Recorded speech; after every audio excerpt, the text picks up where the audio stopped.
There are 3 foods sitting in your grocery store right now, probably less than a few dollars each, that researchers have found can do something most people don't expect from food at all. They can change how your blood moves through your body.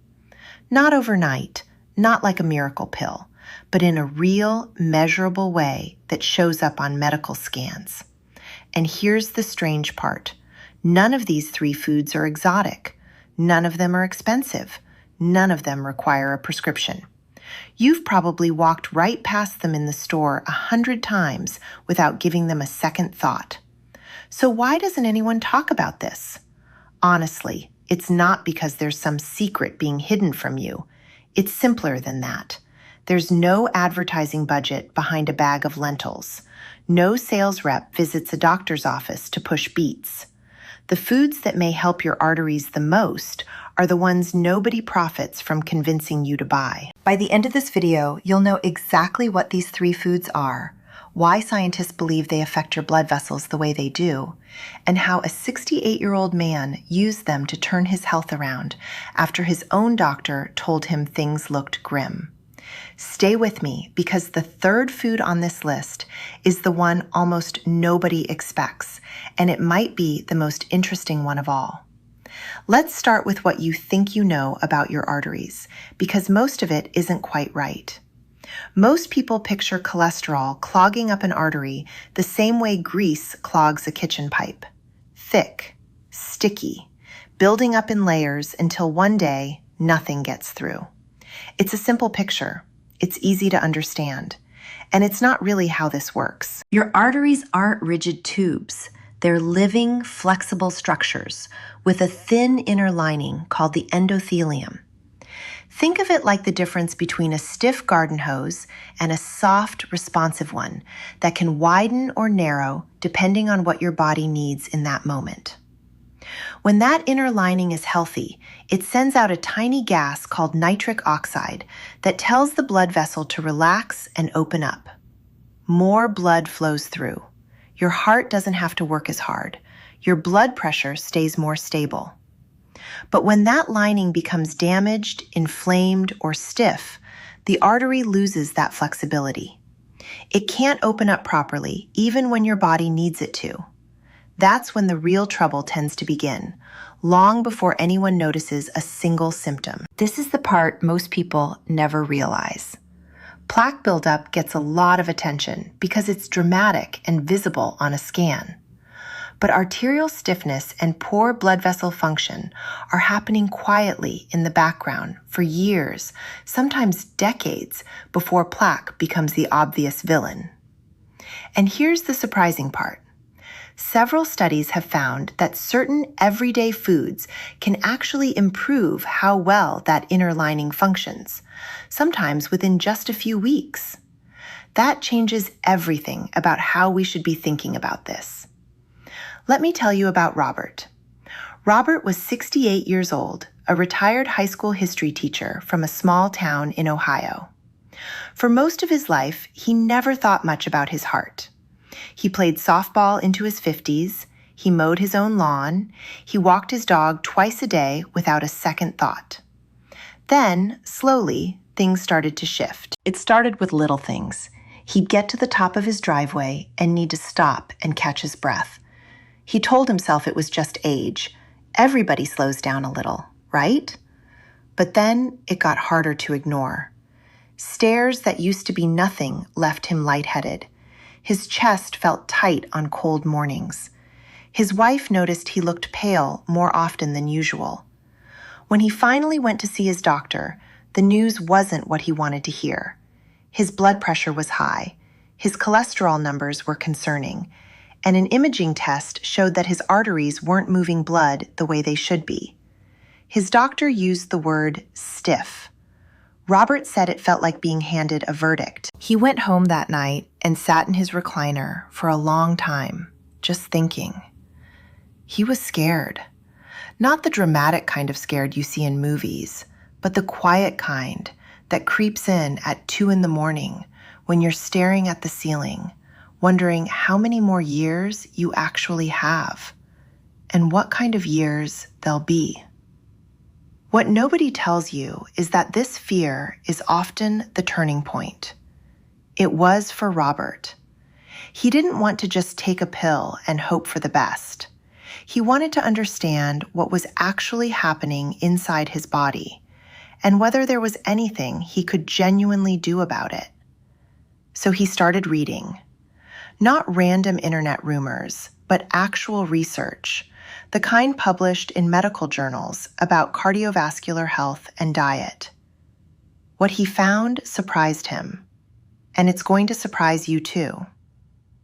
Let's talk about the science for a moment, in plain language, because this is where everything starts to click into place. Researchers have spent years studying something called endothelial function, which is just a fancy way of describing how well that inner lining of your arteries relaxes and responds. One of the easiest ways scientists measure this is with a test that checks how much an artery widens after blood flow is temporarily restricted and then released, almost like checking how stretchy a rubber band still is. In multiple studies, certain foods eaten regularly over weeks were shown to improve that response. Researchers scanned blood vessels before introducing a specific food into a person's daily diet and scanned again afterward. In several of these studies, the arteries responded better, opening more easily, allowing blood to flow more freely. This isn't about a single magic ingredient. It's usually a combination of natural compounds in these foods, things like nitrates, soluble fiber, and certain plant compounds called flavonoids that appear to support that nitric oxide system we talked about earlier. When that system works better, your blood vessels behave more like they should. And here's something that tends to surprise people the most. Some of these effects have been observed in studies lasting only 2 to 6 weeks. Not years, weeks. That's the part Robert couldn't get out of his head either. So let's get into the 3 foods, because I promised you we'd reveal them, and we're not going to make you wait any longer than necessary. The first food is beets. I know what you're thinking. Beets aren't exactly the most glamorous vegetable on the shelf. They're a little messy, a little earthy, and most people only think of them pickled in a jar. But beets contain something special called dietary nitrates, and your body converts those nitrates into nitric oxide, that same gas we talked about that tells your arteries to relax and widen. In one well-known study, participants who drank beet juice showed measurable reductions in blood pressure within just a few hours, and researchers found their blood vessels were dilating more effectively. Other research has shown that regular beet consumption is associated with improved blood flow and better exercise tolerance, especially in older adults. The cost? A bag of fresh beets typically runs you a couple of dollars. Canned beets are even cheaper. You can roast them, add them to a salad, blend them into a smoothie, or juice them if you have the equipment. Some people simply roast a tray of beets on Sunday and add a few slices to meals throughout the week. Robert started with beets. He roasted a small batch and added them to his lunch a few times a week. He told me later it wasn't some dramatic transformation overnight, but he was paying attention now, watching, hoping. That brings us to the second food, and this one might be the most underrated food in your entire grocery store: lentils and beans. These are about as unglamorous as food gets. They're inexpensive, they last forever in your pantry, and most people think of them as a side dish at best. But lentils and beans are loaded with soluble fiber, and soluble fiber does something quietly remarkable inside your body. It binds to cholesterol in your digestive system and helps usher it out before it ever gets the chance to circulate. In multiple clinical trials, people who ate roughly half a cup to a cup of legumes daily for several weeks saw meaningful reductions in their LDL cholesterol, sometimes referred to as the bad cholesterol. One review of several studies found that regular legume consumption was linked to measurable drops in total cholesterol and improved markers of heart health overall. But there's more to it than just cholesterol. Beans and lentils also help stabilize blood sugar after meals, which matters enormously for people dealing with prediabetes or diabetes, because blood sugar spikes themselves contribute to damage in that same delicate inner lining of your arteries we talked about earlier. Lower, steadier blood sugar means less stress on those blood vessels over time. A bag of dried lentils costs less than a cup of coffee and can make several meals. Robert started adding a half cup of lentils to his dinner most nights, sometimes in soup, sometimes mixed into rice. Small, quiet, unremarkable on the surface, but something was changing. Now, stay with me, because the third food is the one almost nobody expects, and it's the one that tends to surprise people the most when they hear the research behind it. The third food is sardines. Yes, the small canned fish that sits in the back corner of the grocery store, usually ignored, usually the cheapest item in the entire seafood section. Sardines are loaded with omega-3 fatty acids, the same compounds found in much more expensive fish like salmon, but at a fraction of the cost. Omega-3s have been studied extensively for their effect on triglycerides, a type of fat in your blood that, when elevated, is associated with increased cardiovascular risk.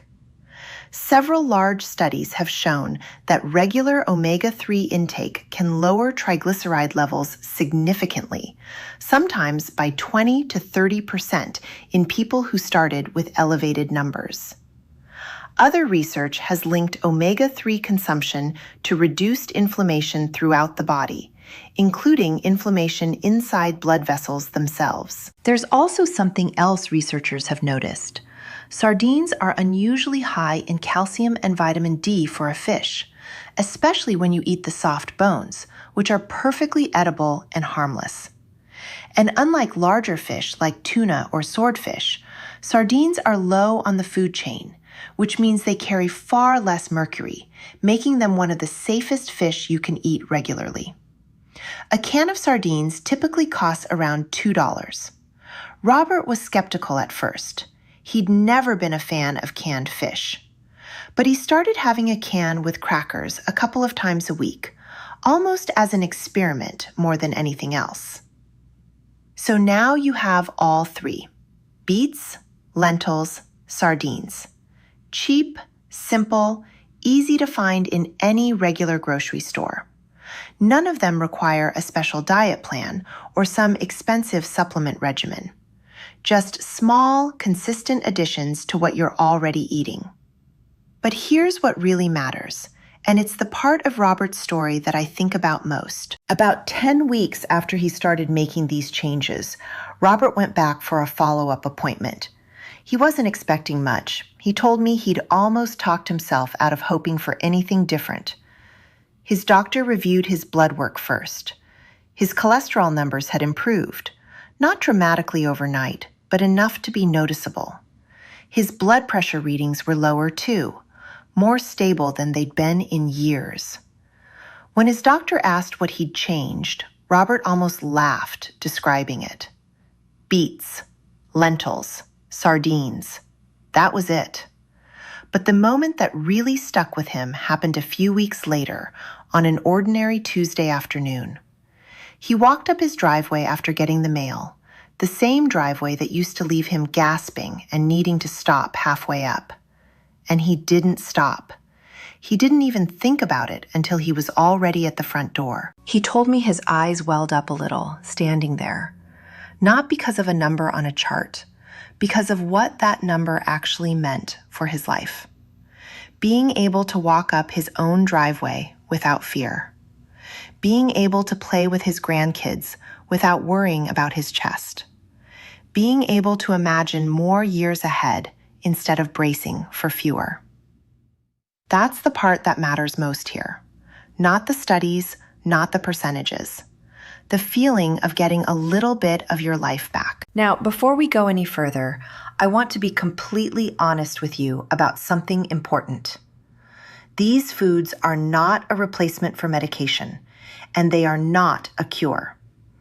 If you are currently taking blood pressure medication, cholesterol medication, or any other prescription related to your heart, please do not stop or change anything without speaking directly to your doctor first. What these foods appear to do, based on the research, is support and improve the systems already working in your body. They work alongside good medical care, not instead of it.